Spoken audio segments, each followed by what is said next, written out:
Fort longtemps nous lisons Luc 15, nous le répétons. Mais n'est-il pas temps de le vivre? Quelle différence y a-t-il entre l'histoire du fils prodigue et celle du révérend pasteur Amel Lafleur face à sa fille Timel, sinon l'attitude du père? Deux voix dans le monde entier.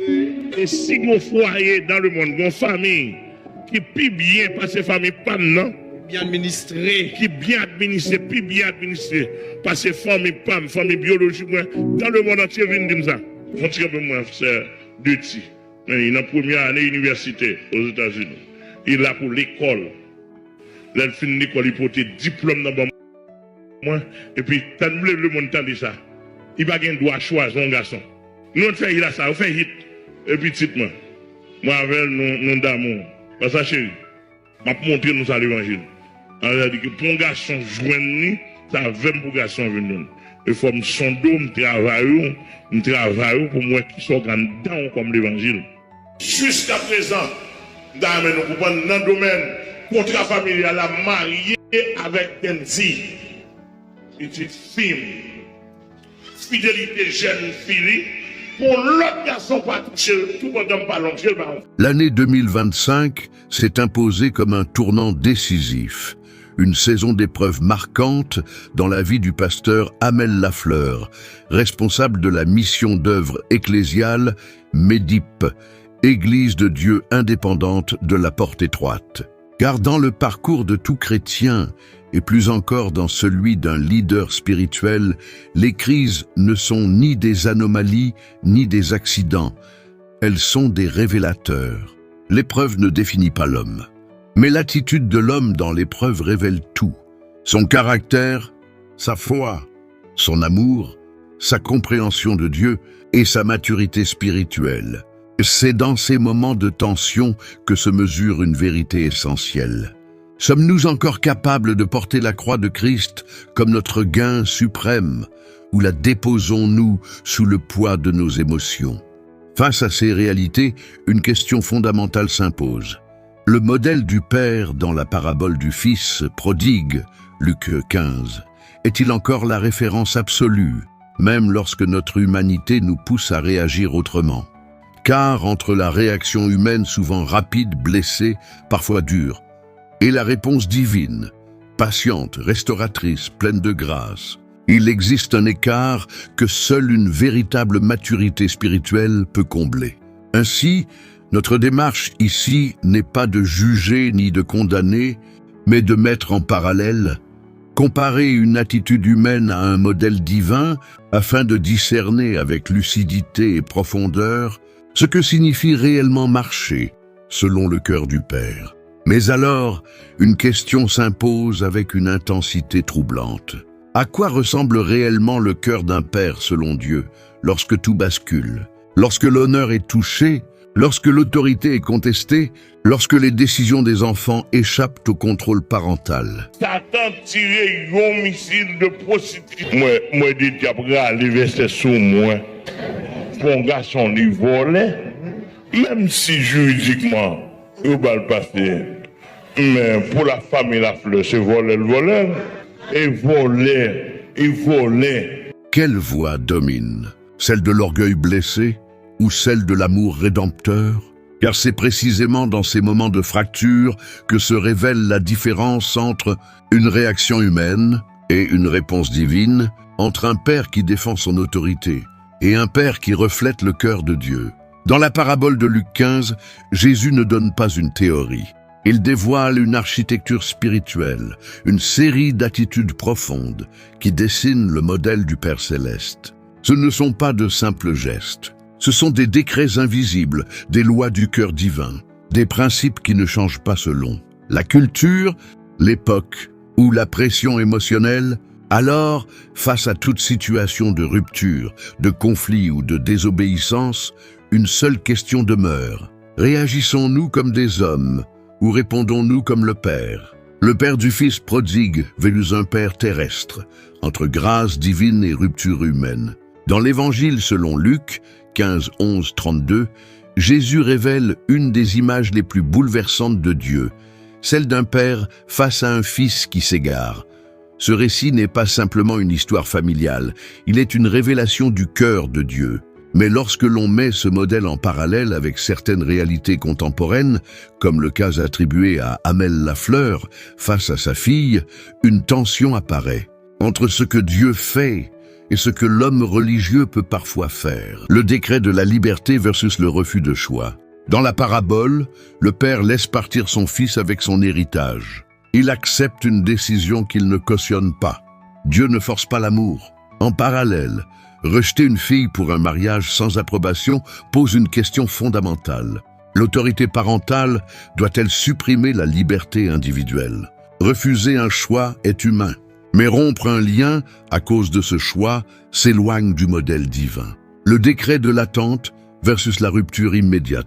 Le père attend. Il ne poursuit pas, il ne menace pas, il ne coupe pas la relation. L'amour véritable, c'est attendre sans contrôler. À l'inverse, une rupture familiale rapide traduit souvent une blessure, une colère ou une volonté de contrôle. Mais dans l'Évangile, le temps est un instrument de grâce, pas une arme de séparation. Le décret de la compassion versus la condamnation. Il fut ému de compassion, il courut. Le Père ne commence pas par juger, mais par aimer. Dieu voit le cœur avant les fautes. Si un parent répond par la condamnation, ou pire par des paroles de malédiction, Pas des bails qui sortent dans la famille, la maison, et bails yo. Ça pas faire l'évangile sérieux, il pas dans la famille. Et qui fait saleté, ou pas dans la famille, non? cela soulève une contradiction majeure avec Romains 12, 14. Bénissez et ne maudissez pas. Le décret de la restauration de la dignité versus l'humiliation. Le Père redonne. Gravé dans cœur, yon respect ak reconnaissance exceptionnelle pour papine avec mamie. C'est ça que fait jodi moi prends la parole devant tout pour me faire ça biblement pour dans situation hier là. Même si Dieu a été jeune accès pour l'arrivée mettre distance dans la famille, moi de Jésus-Christ pardon. Parce que moi à Frankenton, nous t'es précipité pour nous prendre décision pour nous marier sans approbation parents, frères et puis sœurs. Maman te pardon devant Jésus-Christ pour façon mariage a été faite sans eux, pas t'honorer parents. Mandé pardon spécialement à mamie, frère et sœur. Même à Frankenton, nous t'apprenons toute famille pardonner pour précipitation. Rapport spirituel et ministériel qui nous coupé. Nous t'apprenons pour toute famille la fleur pardonner nous, s'il vous plaît. Même Jean, bon Dieu sainteté, te ramasser l'homme Jean lié pour le réconcilier à tout péché qui repentit et puis adopter nous comme petit.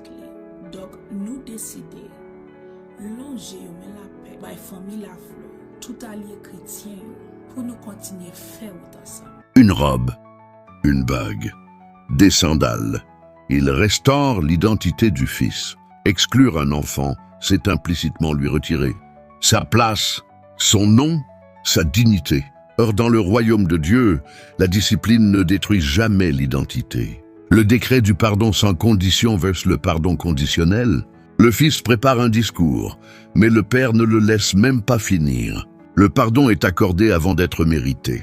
À l'opposé, imposer des conditions, exiger réparation ou maintenir le rejet traduit une logique humaine, celle du mérite et non celle de la grâce. Le décret de la célébration versus la punition. Faisons la fête. Dieu célèbre le retour plus qu'il ne rappelle la faute. Un parent qui punit durablement envoie un message différent. Ta faute définit ta valeur.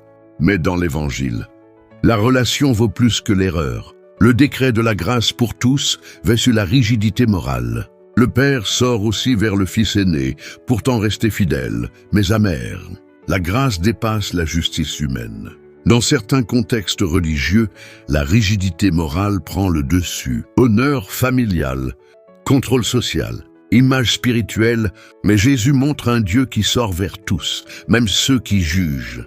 Deux logiques opposées. Modèle du Père, Luc 15, logique humaine possible. Donne la liberté, imposer le contrôle. Attends, coupe la relation, aime avec compassion, condamne, restaure, humilie, pardonne sans condition, conditionne, célèbre, punit, accueille, tous exclus. Ce contraste révèle une vérité dérangeante. On peut représenter Dieu sans agir comme lui. Certaines cultures valorisent le contrôle familial, mais l'Évangile valorise la responsabilité personnelle. Pouvoir versus amour. Là où il y a domination, la grâce disparaît.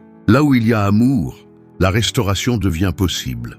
Question qui dérange, un père peut-il représenter Dieu et fermer la porte à son propre enfant? La justice humaine peut-elle remplacer la grâce divine?